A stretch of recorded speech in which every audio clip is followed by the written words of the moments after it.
We welcome in Jeremy Birmingham from LettermanRow.com. And Berm, 6 weeks in, could this be a better start for the Ohio State Buckeyes? I don't think so. And to be honest, when you look at what Ohio State had heading into this season, all the questions about Ryan Day taking over for Urban Meyer, when you talk about an offensive line that was replacing 4 starters, when you talk about a quarterback who'd never played a college game before, you talk about a defense that had 8 starters coming back off the worst defense in school history. There's a lot of areas that things could have gone bad, right?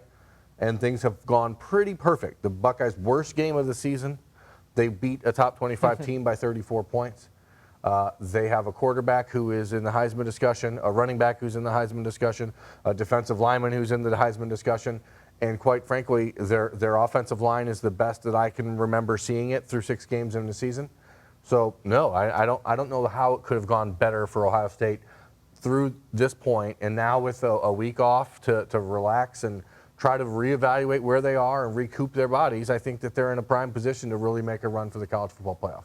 College football playoff first rankings come out just about a month from tonight, and Ohio State's moved up to 4th in the coaches poll. They're tied for 3rd in the writers poll, so they're in that discussion. And if you look at some of the analytics, the Saragin strength of schedule says Ohio State's played the toughest schedule out of all the undefeated teams in the nation.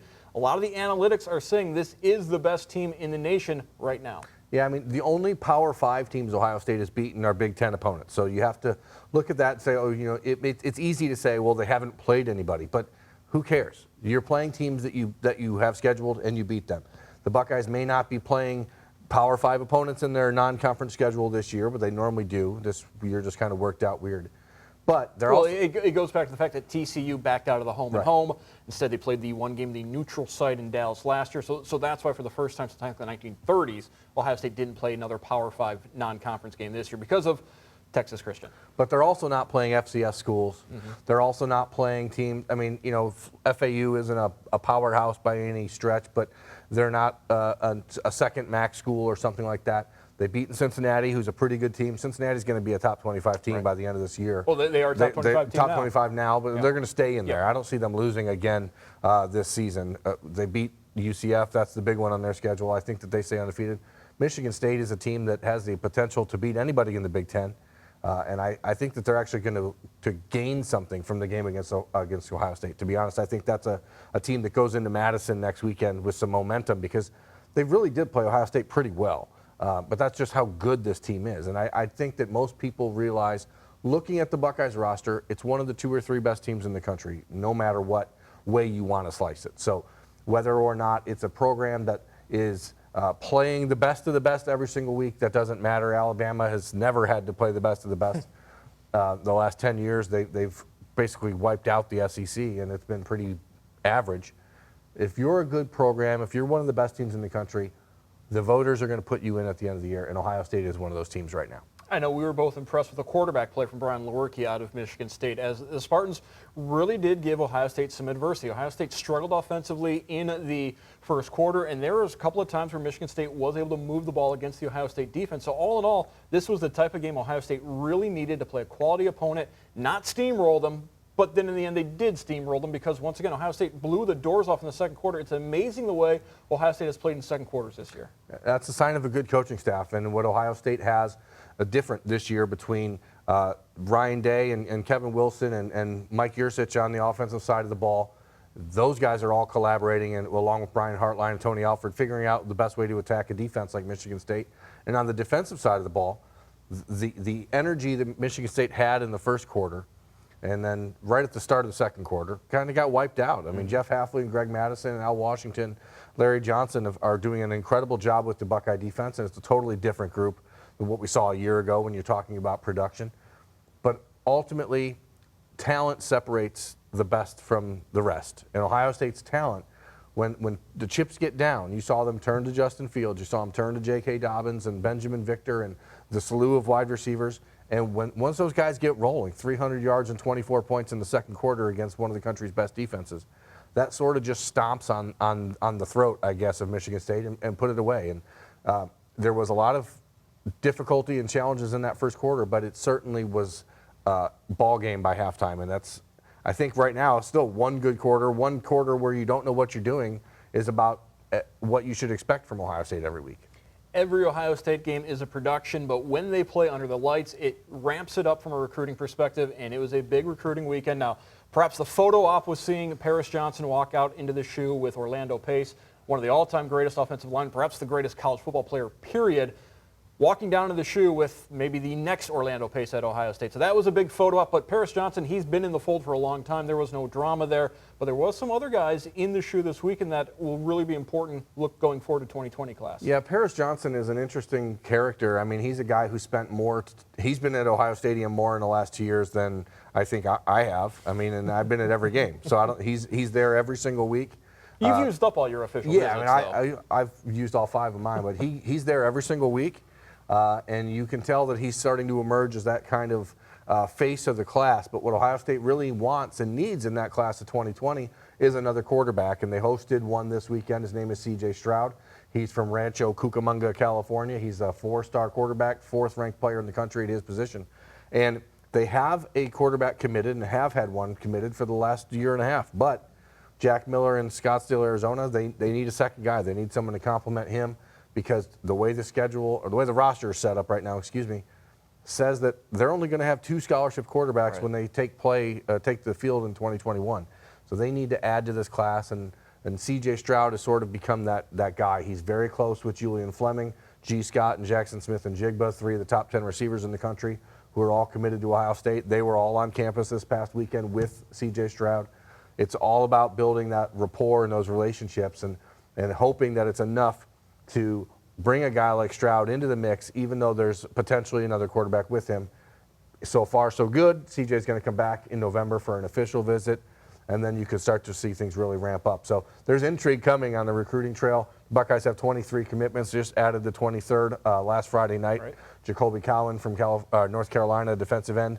He's a 6'5", 270-pound defensive end, 4-star player that Larry Johnson's really liked for a long time. So they're piecing it together. I think there's 4 spots left maybe in this class, maybe 5, depending on how things work out. Jake Seibert, the kicker from Cincinnati LaSalle, is going to gray shirt, which means he's not going to be on scholarship right when he takes once he gets on campus, he's going to be taking the scholarship a semester later.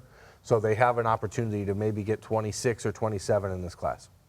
Ohio State does not play this week. It's not a bye week. It's a week off. It's an open week on the schedule. And the Ohio State media, we love to find a way to fill any void. So without a game to talk about this week, the void became Ryan Day going to the NFL, because the Washington NFL team, they need a new head coach. Their quarterback's Dwayne Haskins. We saw what Ryan Day did with Dwayne Haskins last year. Up until 3 years ago, Ryan Day was an NFL guy. But Ryan Day is not going to Washington. Ryan Day is not going to the NFL anytime soon. No, Mr. Day is not going to Washington. Unless Daniel Snyder is offering him 50% of the business of the Redskins themselves, and Ryan would then get to change the team name and do all the other things that he would certainly want to do.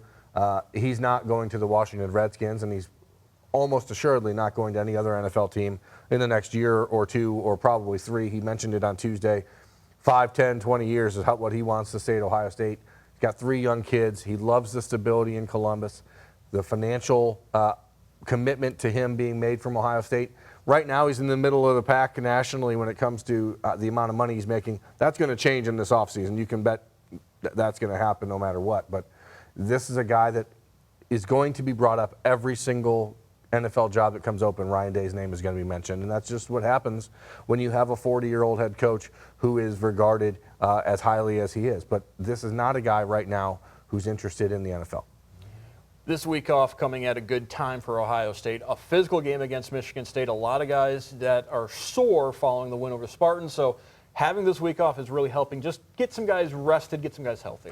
Yeah, when you're playing college football, it's a physical game every single week, but when you play Michigan State, it's a little bit different. They hit you a little bit harder and a little bit longer than other teams do. Justin Fields mentioned it after the game on Saturday that he was more sore than he'd felt at any other time. Brandon Bowen in the postgame at the stadium was basically walking around holding his back, and he seemed like he needed a cane.